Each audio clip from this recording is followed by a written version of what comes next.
Hello बच्चों, last video में हमने बाणगंगा नदी के बारे में पढ़ा था। बाणगंगा नदी का उद्गम बैराट हिल्स जयपुर से होता है और इसके अफवाह क्षेत्र में भरतपुर, दौसा, जयपुर ये ज़िले आते हैं। आप स्क्रीन पर भी देख पा रहे हैं, नक्शा बनाया हुआ है हमने राजस्थान का, उसमें बैराट हिल्स है। बैराट हिल्स से बाणगंगा नदी निकल रही है। इसके ऊपर दो बांध बने हुए हैं, एक रामगढ़ बांध जो जयपुर में है, दूसरा अजान बांध जो कि केवलादेव भरतपुर में स्थित है। बाणगंगा की सहायक नदी गंभीर नदी है। इस नदी पर पांचना बांध बना हुआ है और जब भी अजान बांध में पानी की कमी होती है तो पांचना बांध से जलापूर्ति की जाती है। पांचना बांध करौली में स्थित है। बाणगंगा नदी का प्राचीन मार्ग भी देख पा रहे हैं। पहले इसका प्राचीन मार्ग में यह यमुना में जाके मिलती थी, यूपी के अंदर, मतलब उत्तर प्रदेश में। और बैराट हिल्स के पास, बाणगंगा नदी के पास मौर्यकालीन सभ्यता और बौद्ध धर्म के अवशेष भी मिले हैं।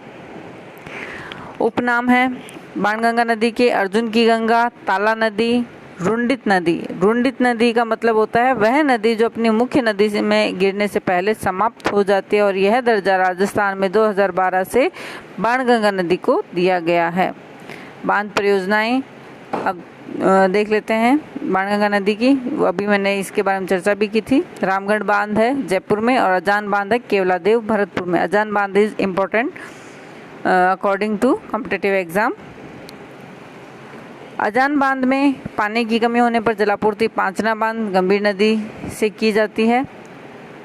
साबी नदी अगली नदी है जो अंतःप्रवाही नदी, वो है साबी नदी। साबी नदी का उद्गम सेवर की पहाड़ियों से होता है। आप चित्र में भी देख पा रहे हैं, सेवर की पहाड़ियों से साबी नदी निकलती है जो गुड़गांव मैदान हरियाणा तक जाती है। जयपुर जोधपुर सभ्यता हाथीदांत के अवशेष इस नदी के किनारे मिलते हैं। तो राजस्थान से हरियाणा के गुड़गांव मैदान में विलीन होने वाली एकमात्र नदी साबी नदी है। अगली नदी है रूपारेल नदी या वराह नदी।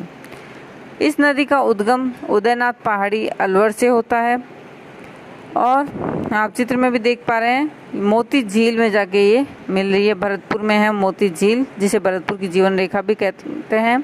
और लोहागढ़ दुर्ग और मोती झील के बीच लिंक या चैनल है सुजान गंगा। इसके बारे में थोड़ा डिटेल से भी देख लेते हैं। मोती झील भरतपुर में रूपारेल नदी पर निर्मित है, जिसे भरतपुर की जीवन रेखा भी कहा जाता है। सुजान गंगा यह एक लिंक या चैनल है जो मोती झील से जलापूर्ति मोती झील से लोहागढ़ तक करता है। अगली नदी है, छठी नदी है अपनी काकनय या काकनी या मसूरदी नदी। इसका उद्गम होता है कोठरी गांव जैसलमेर से और बुद्ध झील जैसलमेर में इसी नदी पर स्थित है। अन्य अंतःप्रवाही नदियों में आप देख पा रहे हैं, डायग्राम में देखिए, सांभर झील है, इसके अंदर 4 नदी आके गिर रही है। एक सीकर से खंडेला पहाड़ी से निकलती खंडेला या खंडेल नदी, मनोहरपुर पहाड़ी जयपुर से मेंथा नदी और अजमेर से रूपनगढ़ नदी, नागौर से खारी नदी। और इनमें सांभर में सर्वाधिक लवण का जमाव करने वाली नदी मेंथा नदी है। तो ये सभी चारों नदियाँ जो है ये सांभर झील में गिर रही है। सांभर जो है यह जयपुर, अजमेर और नागौर तीनों जिलों में मिलता है।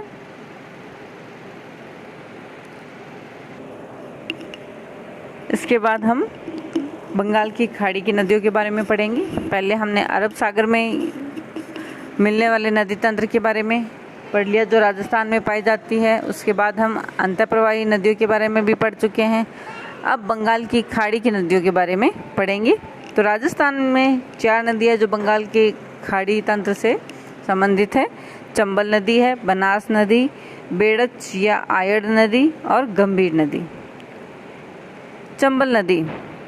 चंबल नदी का उद्गम जनापाव पहाड़ी विंध्याचल पर्वतमाला मध्य प्रदेश से होता है और इसका संगम होता है यमुना इटावा यूपी में।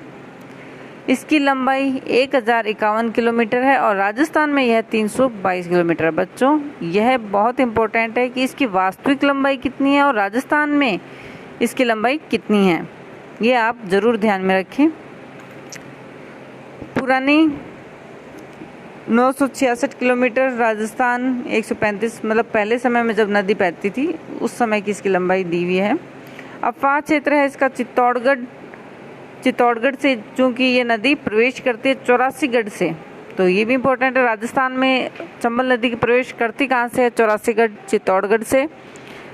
कोटा, बूंदी, करौली, धौलपुर, सवाई माधोपुर, मतलब जो डांग क्षेत्र है, ये इसके अफवाह क्षेत्र है।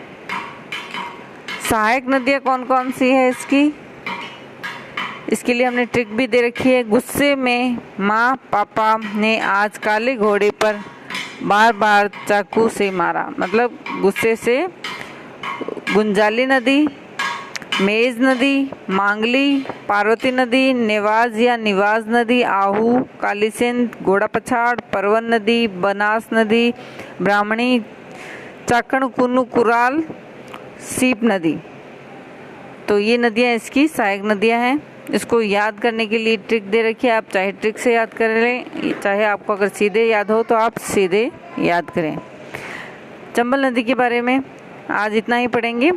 नेक्स्ट वीडियो में हम इसके बारे में और अधिक डिटेल से पढ़ेंगे। तब तक आपको जितना पढ़ाया गया है उसको ध्यान से पढ़ें, याद रखें। Stay safe, stay home. धन्यवाद।